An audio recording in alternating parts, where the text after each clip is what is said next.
Dans la vidéo précédente, nous avons vu qu'il était possible de créer des clés dans différents channels correspondant aux informations qu'on retrouve dans la zone des propriétés du nœud actif. Ces clés vont se positionner directement sur la timeline. La gestion de la timeline se fait via cette icône, ou bien en utilisant le raccourci clavier Alt-Shift-G.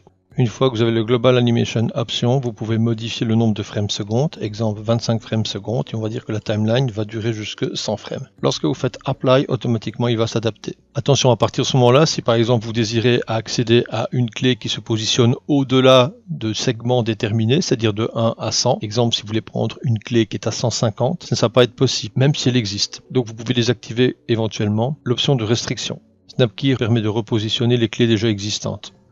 Dans le Channel Operator, nous verrons dans les futures leçons qu'il est possible de resampler les clés. Ceci est le nombre d'échantillonnages du resampling. Les options d'affichage se trouvent ici. Pour l'instant, le type d'option ne raconte pas grand-chose, et justement, c'est ce que nous allons voir au fur et à mesure de nos vidéos. Le playback est important. Il va prendre en compte toutes les valeurs frame by frame, c'est en fait les steps. L'option Real Time Playback, c'est pour jouer en temps réel. Par défaut, Houdini va jouer au maximum des possibilités des ressources de votre machine. Ce qui va forcément donner un aspect hyper rapide pour des animations basiques qui ne prennent pas beaucoup de ressources au sein de votre machine. L'option Real Time Playback est exactement la même chose que l'icône qui est ici. En effet, si je l'active, nous allons voir que l'icône va venir en surluminance. Cette option va donc tenter de jouer votre animation par rapport au nombre de frames secondes déterminé ici dessus. Vous pouvez multiplier par 2, par 3 la vitesse à laquelle il jouera. Il est évident que si vous demandez l'option Real Time, autant le laisser par 1. Une fois que vous avez coché le temps réel, il y a deux options possibles. La première option est de maintenir la lecture en temps réel en sautant éventuellement certains frames. Cette option n'est pas recommandée franchement pour les particules, car à ce moment-là, certains aspects de la simulation risquent d'être ignorés. La deuxième option qui est choisie par défaut va prendre en compte chaque frame, mais jamais plus vite que le nombre de frames par seconde qui a été déterminé. Cette option est beaucoup mieux adaptée à la lecture et à la simulation de particules, ce qui correspond à la majorité des utilisations avec Houdini. Vous pouvez sauver vos paramètres par défaut ou réinitialiser tous les paramètres. Concernant les autres icônes, vous avez ici la manière dont le playback va se jouer. Arrivé au maximum déterminé, dans ce cas-ci c'est 100, l'animation va se mettre en loop, va se jouer une fois ou va se jouer de l'avant à l'arrière. Je vous conseille généralement de toujours cocher le Real Time, et ceci est l'option de l'AutoKey.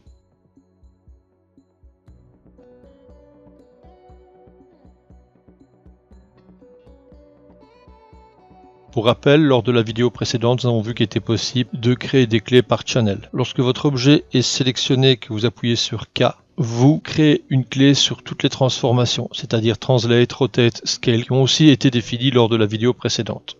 Étant donné que je suis en AutoKey, le fait de me positionner sur une des clés de la timeline et de bouger, vous créez une clé sur le channel que vous venez de manipuler.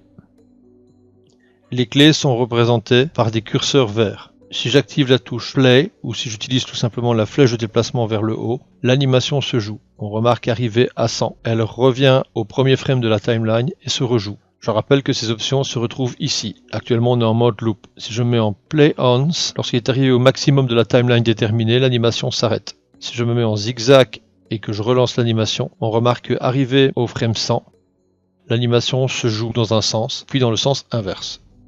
Pour arrêter, il suffit de appuyer sur la même touche du clavier, c'est-à-dire la flèche de déplacement vers le haut. Pour voyager de clé en clé, nous avons ici une clé positionnée au frame 25 et une clé positionnée au frame 1. CTRL, flèche de déplacement vers l'arrière ou flèche de déplacement vers l'avant. Le fait d'appuyer toujours sur CTRL, vous voyagez de clé en clé. Si vous relâchez la touche CTRL, vous voyagez de frame par frame. Et ce toujours en utilisant la flèche de déplacement vers l'arrière ou la flèche de déplacement vers l'avant. Pour revenir au début de votre timeline, vous laissez la touche CTRL enfoncée, vous appuyez sur la flèche de déplacement vers le haut. Si maintenant vous jouez votre animation en utilisant la flèche de déplacement vers le haut, l'animation va se jouer dans un sens logique. Si vous voulez jouer dans le sens inverse, votre animation, il suffit d'utiliser la flèche de déplacement vers le bas. Remarquez que le nœud a des propriétés animées grâce à l'icône de petite horloge verte.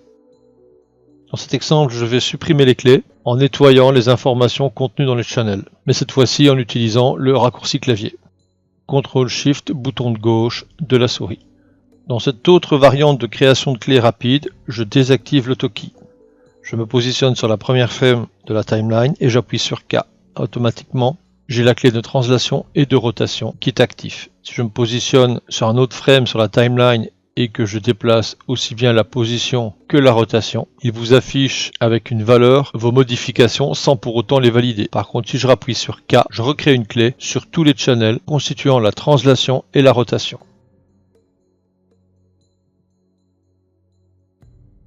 Je vais supprimer les informations d'animation contenues dans les différents channels, Shift Ctrl, bouton de gauche de la souris.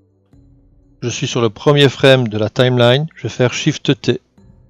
Le fait d'avoir fait Shift T, j'ai uniquement créé une clé sur les translations. Il est évident que si je me déplace sur la timeline, ou si je me positionne en entrant le chiffre directement ici, que je déplace et que je fais Shift T, uniquement les translations auront des clés. Je vais me mettre maintenant au frame 5, je vais faire Shift R et nous voyons que c'est le channel rotation qui a une clé. Je vais me positionner au frame 30, modifier la rotation et faire Shift R. J'ai comme ça maintenant des clés de rotation et des clés de translation. Je vais basculer sur le frame 10, Shift E. Dans ce cas-là, ce sera uniquement des clés de variable d'échelle.